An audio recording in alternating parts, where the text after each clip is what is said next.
आणि नागोजीराव पाटणकरची मॅनेजमेंट यांचं आभार व्यक्त करतो की त्यांनी इथं आपल्याला तुमच्याशी संवाद साधायची मला संधी दिली.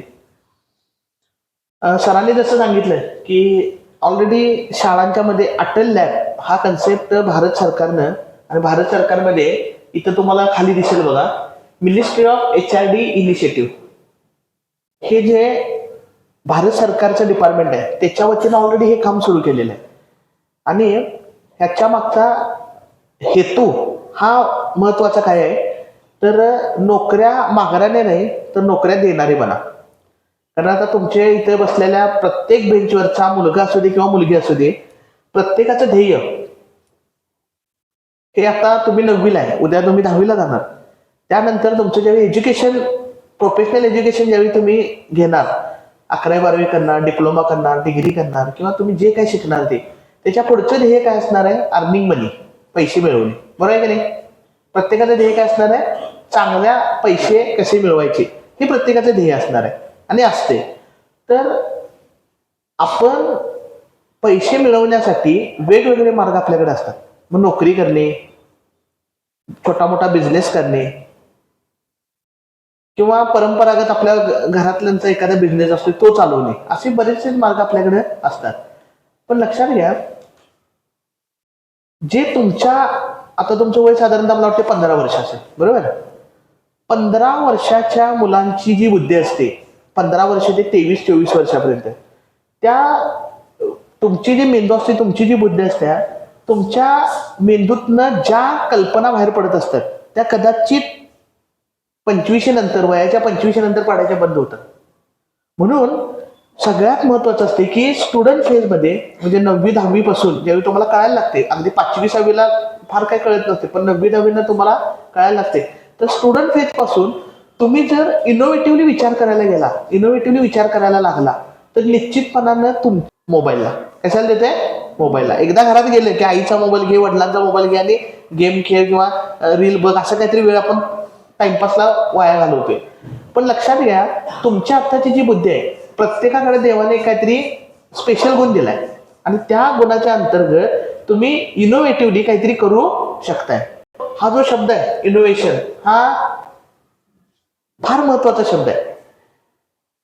इनोव्हेशन म्हणजे काय तर आता इथं जे फोटो लावलेत, थॉमस एडिसनचं असतील, बिल गेट्सचं असतील, हे जे फोटो लावलेले आहेत, त्यांचे टॅगलाईन लिहिलेले आहेत, हे सगळे कोण होते?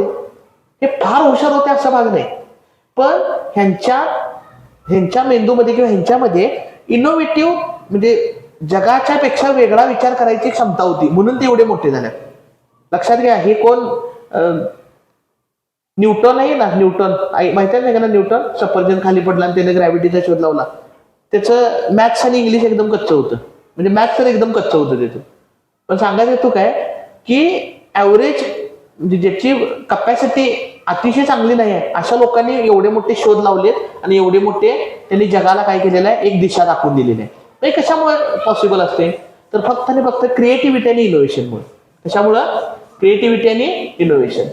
तर इनोव्हेशन आणि एंटरप्रेन्योरशिप याचा संबंध कसा आहे?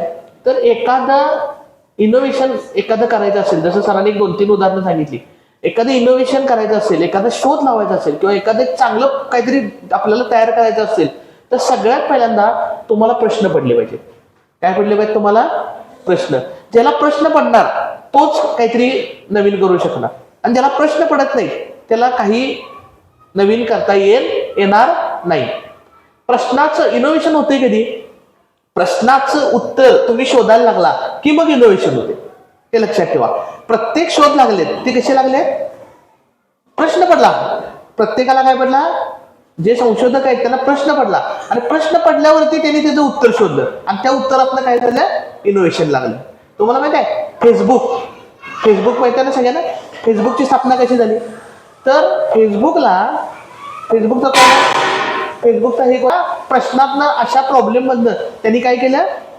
फेसबुकची स्थापना केली. आणि आता बघितलं तर तुम्ही फेसबुक किती जागतिक लेवलला, किती करोडमध्ये, किती अब्जामध्ये बिझनेस करते. म्हणजे लक्षात घ्या, एक बारकीशी ठिणगी मोठं म्हणजे काय वनवाचं स्वरूप घेऊ शकत्या. म्हणून तुमच्यामध्ये स्टुडंट फेजमध्ये आपण इनोव्हेटिव्हली विचार करणं महत्वाचं असते.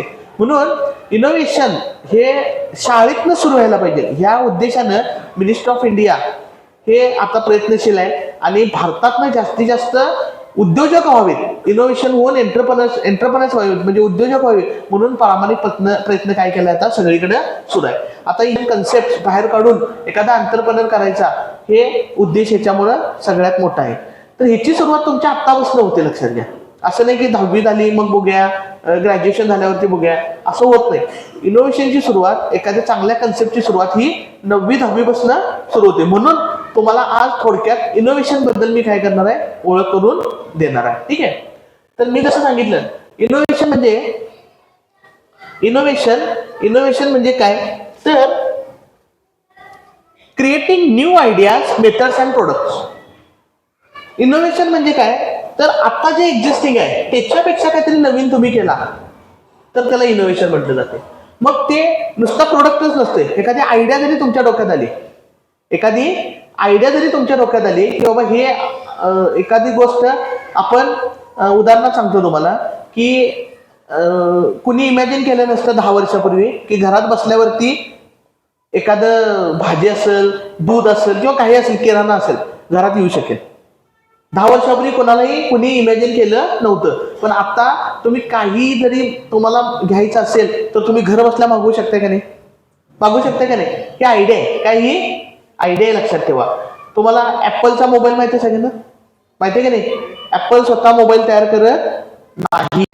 ऍपल सगळ्यांच्याकडनं पार्ट घेते आणि स्वतः असेंब्ली करते. पण ऍपल जगातली काय टॉपची कंपनी आहे. आयडिया लक्षात येते काय? मग असं इनोव्हेशनली जर तुम्ही थिंक केला, इनोव्हेशनली विचार केला, तर तुमचे प्रोडक्ट किंवा तुमचं बिझनेस हा काय होऊ शकतोय, चांगल्या पद्धतीनं डेव्हलप होऊ शकते.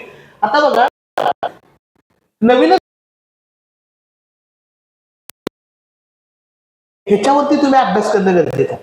बाबा, मी ज्या गल्लीत राहतोय, मी ज्या एरियात राहतोय, तिथं एखादा लाईटचा प्रॉब्लेम आहे, किंवा तिथे एखादा रस्त्याचा प्रॉब्लेम आहे, किंवा तिथे एखादा कसला XYZ प्रॉब्लेम आहे, किंवा तुमच्या घरात तुमच्या जरी एखादा प्रॉब्लेम असला तर त्या प्रॉब्लेमचं टेक्निकली तुम्ही उत्तर घ्यायचं. काय करायचं? शोध घ्यायचा. काय करायचं? टेक्निकली तुम्ही शोध घ्यायचा, की बाबा त्याच्यावरती मला काय करता येईल किंवा त्याच्यावरती काय केलं जाईल. आणि लक्षात घ्या, इनोव्हेशन हे लहानपणातच होते. मी मगाशी जसं सांगितलं तसं 15 ते 25 हे जे वय असते त्याच्यातच आपली बुद्धी चांगली चालत असते. एकदा 25-26 होऊन गेलं की आपली बुद्धी फार एवढी